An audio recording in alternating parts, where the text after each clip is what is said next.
2024 లేదా 25లో డిగ్రీ లేదా బీటెక్ చదివారా? సాఫ్ట్‌వేర్ జాబ్ కోసం ఎదురు చూస్తున్నారా? అయితే కోడ్ జ్ఞాన్ 100 డేస్ కోర్సులో చేరండి. జాబ్ సాధించండి. నమస్కారం సార్. నమస్కారం. ప్రతి ఒక్కరికి కూడా వాళ్ళు ఏదైతే కోరుకుంటారో అది కార్ అయినా, ఇల్లు అయినా, లేదు అంటే ఇంకేదైనా ల్యాప్టాప్ అయినా, చిన్న డిజైర్ నుంచి ఫైనాన్షియల్ పరంగా చూసుకుంటే వాళ్ళు అచీవ్ అవ్వాలి అనుకున్న గోల్స్ ఏవైతే ఉన్నాయో ఫైనాన్షియల్ పరంగా మనం మాట్లాడుకుంటే ఏ విధంగా మనం అచీవ్ చేయొచ్చు అంటారు సార్? ఓకే, దీనికి ఒక ఫ్రేమ్వర్క్ లాగా నేను ఎక్స్ప్లెయిన్ చేస్తాను. ఎందుకంటే చాలా మందికి ఇది ఉండే కామన్ క్వశ్చన్. నాకు డిఫరెంట్ ఫైనాన్షియల్ గోల్స్ ఉన్నాయి లైఫ్లో, దాన్ని ఎలా అచీవ్ అవ్వాలి అనేది. సో దానిలో ఒకటి పాయింట్ నెంబర్ 1 అని అనుకుంటే, first of all majority people, especially middle class people, financial goal reach అవ్వకపోవడానికి రీజన్ ఏంటంటే వాళ్ళ దగ్గర ప్రాపర్ క్లారిటీ ఉండదు. నేను రీచ్ అవ్వాలని అనుకుంటున్నా, లేదంటే నేను ధనవంతుని అవ్వాలని అనుకుంటున్నా, లేదంటే ఏదో చేయాలని అనుకుంటున్నా, కారు కొనాలనుకుంటున్నా, బైక్ కొనాలని అనుకుంటున్నా అని చెప్పి అనుకుంటూ ఉంటారు తప్ప దాన్ని ఎక్కడ రాయరు. ఫస్ట్ ఆఫ్ ఆల్ ఏంటంటే క్లారిటీ అనేది మెజారిటీ పీపుల్కి ఉండదు. సో నేను ఇప్పుడు కారు కొనాలని అనుకుంటున్నా, ఎప్పుడు ఒక 1 ఇయర్లోనా, 2 ఇయర్స్లోనా, 5 ఇయర్స్లోనా, 10 ఇయర్స్లోనా, ఎప్పుడు కారు కొనాలని అనుకుంటున్నా అనే దాని మీద ఫస్ట్ మనకి క్లారిటీ ఉండాలి. సో మనం ఫస్ట్ ఆఫ్ ఆల్ ఏ గోల్ అయినా కానీ డిఫైన్ చేసుకోవాలి. సో ఇప్పుడు షార్ట్ టర్మ్ గోల్స్లో ఫస్ట్ క్లారిటీ మనకు వచ్చిన తర్వాత చేయాల్సింది ఏంటంటే what are all short term goals అనేది మనం ఫస్ట్ పెట్టుకోవాలి. Mid term goals. So short term అంటే నాకు నెక్స్ట్ 1 ఇయర్ నుంచి 3 ఇయర్స్ లోపు ఉండేవన్నీ కూడా షార్ట్ టర్మ్ గోల్స్ ఉంటాయి. ఎగ్జాంపుల్, ఓ ఫోన్ కొనుక్కోవాలి, లేదంటే ఒక ల్యాప్టాప్ కొనుక్కోవాలి, లేదంటే వేరే ఏదైనా బైక్ కొనాలి. ఇవన్నీ షార్ట్ టర్మ్ గోల్స్లో పెట్టుకోవచ్చు. దెన్ మిడ్ టర్మ్ గోల్స్ వస్తాయి. మిడ్ టర్మ్ గోల్స్ వచ్చేటప్పటికి 3 to 5 ఇయర్స్, 3 to 7 ఇయర్స్ దాకా మనం అనుకోవచ్చు.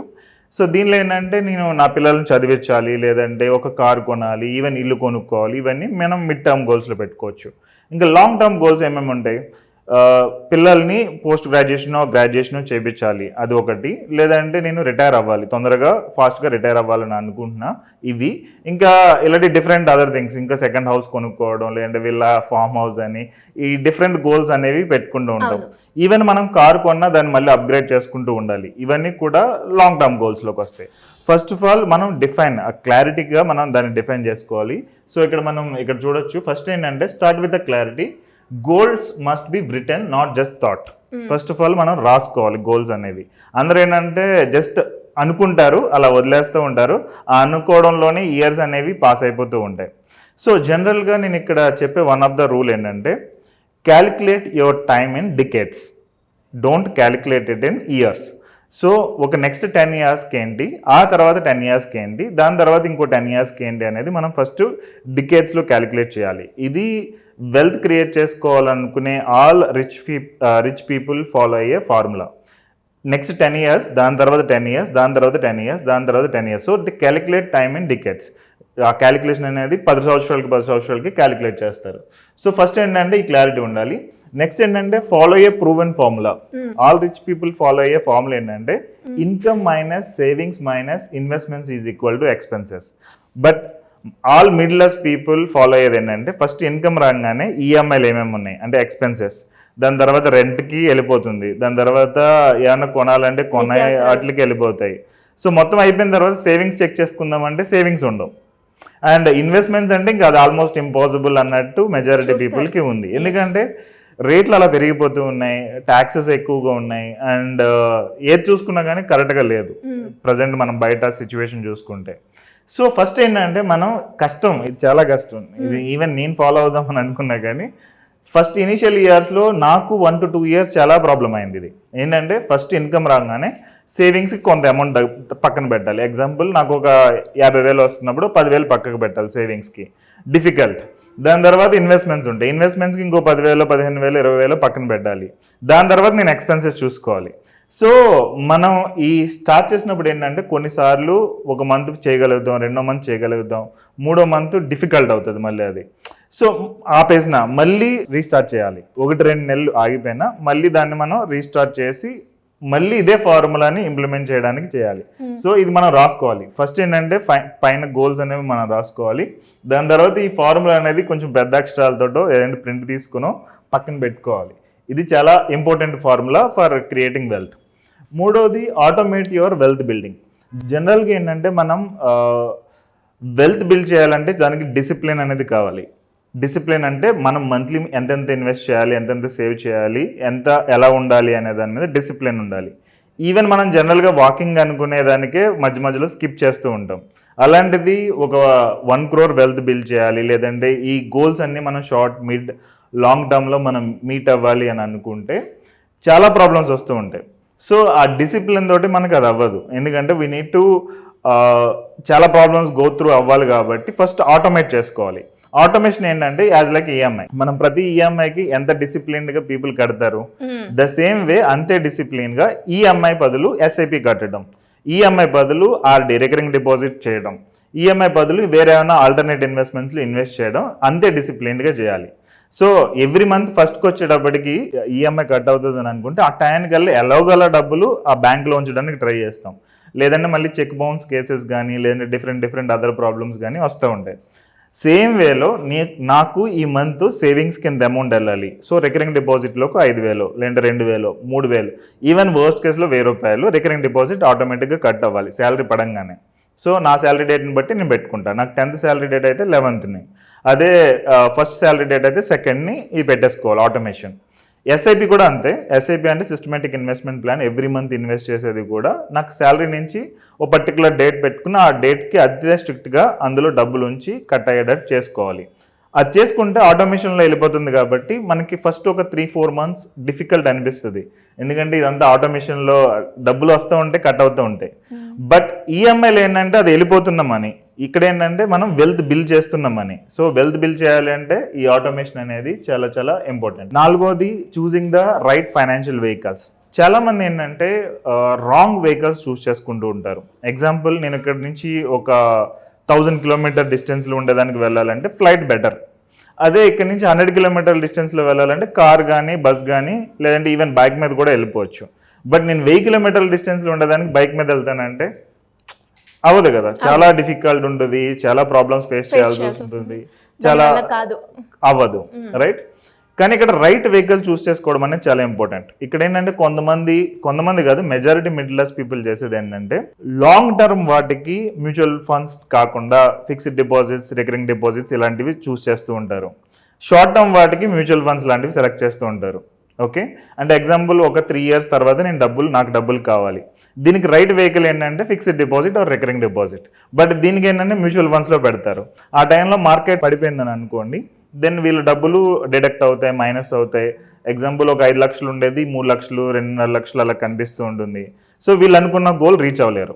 అదే సేమ్ వేలో మనం ఒక 10 years గోల్ పెట్టుకుని, 15 years గోల్ పెట్టుకుని, లేదంటే 20 years గోల్ పెట్టుకుని వెల్త్ క్రియేట్ చేయాలనుకున్నప్పుడు ఆ మనీ తీసుకెళ్ళి ఫిక్స్డ్ డిపాజిట్లో కానీ, లేదంటే సుకన్య సమృద్ధి యోజన ఒకటి ఉంది, పోస్ట్ ఆఫీస్ డిపాజిట్స్ ఉన్నాయి, ఎల్ఐసి ప్లాన్స్ ఉన్నాయి, వీటన్నిటిలో పెడితే ఏంటంటే ఇన్ఫ్లేషన్ మూలంగా మనం డబ్బులు లూజ్ అవుతూ ఉంటాం. ఎందుకంటే వీటన్నిటిలో మ్యాక్సిమం వచ్చే ఇంట్రెస్ట్ రేట్ 7% ఉంటుంది.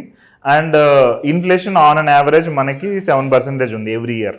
సో వీళ్ళు 7% ఇన్ఫ్లేషన్ ఉన్నప్పుడు 7% దీనిలో రిటర్న్ వస్తున్నప్పుడు ఆల్మోస్ట్ 0. సో మనం ఇప్పుడు వెల్త్ క్రియేట్ చేయాల్సింది అట్లీస్ట్ 12% 15% వస్తే ఇందులో 7% పోయినా ఆ రిమైనింగ్ 5% 7% తోటి వెల్త్ క్రియేట్ అవుతుంది. సో ఇక్కడ ఏంటంటే choosing the right financial vehicle అనేది చాలా చాలా చాలా ఇంపార్టెంట్. ఓకే, సో లాంగ్ టర్మ్కి మ్యూచువల్ ఫండ్స్, షార్ట్ టర్మ్కి fixed deposits or recurring deposits, even డెప్ట్ మ్యూచువల్ ఫండ్స్ కూడా ఉంటాయి. ఈవెన్ లాంగ్ టర్మ్కి మనం స్టాక్స్ కూడా చూస్ చేసుకోవచ్చు. మిడిల్ క్లాస్ అనుకున్నప్పుడు క్రిప్టో కరెన్సీస్ కానీ, లేదంటే కొంచెం బెట్టింగ్ యాప్స్ కానీ ఇలాంటి కొన్ని ఉంటాయి, అలాంటివి అవాయిడ్ చేయాల్సి ఉంటుంది. అవి ఫాస్ట్గా అనిపించినా కానీ dangerous vehicles. Next 5th point వచ్చేటప్పటికి ప్రొటెక్ట్ బిఫోర్ యూ గ్రో. మన మనీని మనం గ్రో చేయాలని అనుకుంటాం. అంటే నాకు ఒక 1,00,000 రూపాయలు నా దగ్గర ఉన్నాయి అనుకోండి, నన్ను 2 లక్షలు చేస్తే బాగుంటుంది అని అనిపిస్తుంది. బట్ అలా కాకుండా అది చేసే ముందు మనకి ప్రాపర్ టర్మ్ ఇన్సూరెన్స్ ఉందా, నాకేమన్నా అయితే నా ఫ్యామిలీకి ప్రొటెక్షన్కి ఏదన్నా ఉందా లేదా అనేది చూసుకోవడం చాలా చాలా ఇంపార్టెంట్. సో కొన్నిసార్లు ఈ ప్లానింగ్ అనేది ఉండదు, సడన్గా హస్బెండ్ చనిపోతాడు, వీళ్ళ హోమ్ లోన్స్ ఇవన్నిటితోటి మళ్ళీ రోడ్ మీదకి వచ్చేస్తుంది కంప్లీట్ ఫ్యామిలీ అనేది. అండ్ రెండోది వచ్చేటప్పటికి హెల్త్ ఇన్సూరెన్స్. ఇప్పుడు హెల్త్ ఇష్యూస్ వచ్చాయి, ఆ హెల్త్ ఇష్యూస్ వచ్చినప్పుడు దాన్ని ఫేస్ చేయడానికి ప్రాపర్ హెల్త్ ఇన్సూరెన్స్ ఉందా లేదా అనేది ఇంపార్టెంట్. అండ్ ఇక్కడ హెల్త్ ఇన్సూరెన్స్ వచ్చేటప్పటికి ఇంకొక 2 ప్రాబ్లమ్స్ ఉంటాయి. అదేంటంటే కొంతమంది 2 లక్షలు 3 లక్షలు కంపెనీ నుంచి హెల్త్ ఇన్సూరెన్స్ ఉంటుంది, అది నాకు సరిపోతుందని అనుకుంటారు. బట్ ఇక్కడ 5 lakh బిల్లో 8 lakh బిల్లో అవుతుంది. సో ఆ సినారియోలో వీళ్ళు సిచ్యువేషన్ ఫేస్ చేయాలంటే చాలా ప్రాబ్లం అవుతుంది. ఎందుకంటే మిగిలిన 5 లక్షలు 3 లక్షలు ఎక్స్ట్రా తేవాలి అంటే చాలా ప్రాబ్లం ఉంటుంది. అండ్ రెండోది వచ్చేటప్పటికి choosing the right insurance company for health insurance. Example even మా క్లయింట్స్లో చాలామంది ఫేస్ చేశారు. స్టార్ హెల్త్ అనేది one of the worst insurance company. నేను ఇంక డైరెక్ట్ చెప్పేస్తాను ఆడియన్స్కి. ఎందుకంటే ఇప్పుడు చాలామంది హీరోస్ హీరోయిన్స్ తోటి వాళ్ళ ప్రమోషన్స్ జరుగుతున్నాయి. బట్ వీ హ్యావ్ 6,000 పైగా క్లైమ్స్ ఉన్నారు. When ever we apply for a claim they reject it up front. They don't give that.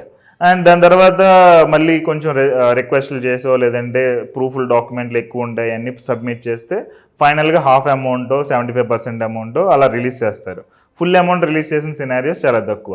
So ఒకటి right amount of health insurance choose చేసుకోవడం ఇంపార్టెంట్. రెండవది right company చూస్ చేసుకోవడం కూడా చాలా important. ఇప్పుడు అడ్వర్టైజ్మెంట్స్ని బట్టో లేదంటే టీవీలో వచ్చేది సోషల్ మీడియాలో వచ్చేదాన్ని బట్టి మనం వెళ్ళకూడదు. సో ఈ రెండు మనం ప్రాపర్గా చేయగలిగితే ఫస్ట్ హెల్త్ అనేది ఇది ప్రొటెక్ట్ అవుతుంది కాబట్టి, ఈవెన్ చనిపోయిన ఫ్యామిలీ ప్రొటెక్ట్ అవుతుంది కాబట్టి వెల్త్ క్రియేషన్కి మనం ప్రాపర్గా గోల్ సెట్ చేసుకుని వర్క్ చేయొచ్చు. అది 5వది. Next track monthly, review yearly. మనం మన ఫైనాన్షియల్ గోల్స్ని ట్రాక్ చేయడం అనేది చాలా చాలా ఇంపార్టెంట్. ఇప్పుడు మనం ఒక మ్యూచువల్ ఫండ్లో ఇన్వెస్ట్ చేసాం, లేదంటే స్టాక్స్లో ఇన్వెస్ట్ చేసాం, లేదంటే పర్టికులర్ రియల్ ఎస్టేట్ ప్లాట్ ఏదో ఒకటి కొన్నాం, దాన్ని వెళ్ళి చూసుకోలేదు, లేదంటే ఈ రిలేటెడ్ మ్యూచువల్ ఫండ్స్ని చెక్ చేసుకోవట్లేదు. అది ఒక్కొక్కసారి ఏంటంటే అండర్ పర్ఫామ్ చేస్తుంది, సరిగ్గా ఉండదు. ఈ కైండ్ ఆఫ్ సిచ్యువేషన్స్ జరుగుతాయి. జనరల్గా మనం మన ఓన్ రీసెర్చ్తో వెళ్ళి ఇన్వెస్ట్ చేస్తే, అంటే ఏ ఫైనాన్షియల్ అడ్వైజర్ లేకుండా జనరల్గా చూసుకుంటే కనుక మిస్టేక్స్ జరుగుతూ ఉంటుంటాయి. అలాంటప్పుడు మనం ప్రాపర్గా రివ్యూ చేసుకోలేదు ఇయర్లీ అంటే again it will be A problem, కొంచెం ప్రాబ్లం అవుతుంది. రెండోది over review also another problem. కొంతమంది ఏంటంటే ఎవ్రీడే చెక్ చేస్తారు. ఇది 10-year గోల్. బట్ దీనికి ఏంటంటే అప్పుడప్పుడు చెక్ చేసుకుంటే చాలు, నెలకు ఒకసారో 2 సార్లు చాలు. బట్ వీళ్ళు ఏంటంటే ఎవ్రీడే చెక్ చేస్తారు. పడినప్పుడు అంటే అది కొంచెం అమౌంట్ ఏమైనా తగ్గితే బాధ ఫీల్ అవుతారు, పెరిగితే హ్యాపీగా ఫీల్ అవుతారు. సో అది అనదర్ ఇంపార్టెంట్ థింగ్. మనం ట్రాకింగ్ అనేది చేయాలి, బట్ ఓవర్ ట్రాకింగ్ అనేది చేయకూడదు. రివ్యూ చేసుకోవాలి అండ్ ప్రాపర్గా రివ్యూ చేసుకుని స్ట్రాటజిక్గా ఇన్వెస్ట్మెంట్స్ చేస్తే సరిపోతుంది. నెక్స్ట్ 7th పాయింట్ వచ్చేటప్పటికి have a coach or consultant. Majority of the middle class people ఒక కోచ్ని కానీ కన్సల్టెంట్ని కానీ పెట్టుకోరు. ఆల్ ద రిచ్ పీపుల్ చేసేది ఏంటంటే వాళ్ళు సిఏస్ని కానీ లేదంటే ఫైనాన్షియల్ ప్లానర్స్ కానీ హైర్ చేసుకుంటారు. సో ఎక్కువ ట్యాక్స్ సేవ్ చేసుకోవడం, ఇంకా వెల్త్ క్రియేట్ చేసుకోవడం అనేది చేస్తుంటారు. మన వాళ్ళు ఏంటంటే ఎక్కువ యూట్యూబ్ మీద లేదంటే గూగుల్ మీద చాట్‌జిపిటి మీద డిపెండ్ అయి ఉంటుంది. సో బికాస్ ఆఫ్ దట్ చాలా మంది మిస్టేక్స్ అనేవి చేస్తూ ఉంటారు.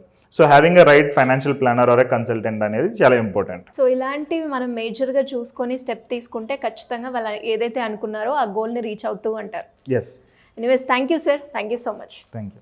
సుమన్ టీవీలో మీ పర్సనల్ అండ్ బిజినెస్ ప్రమోషన్స్ కోసం కింది నెంబర్కి కాంటాక్ట్ చేయండి.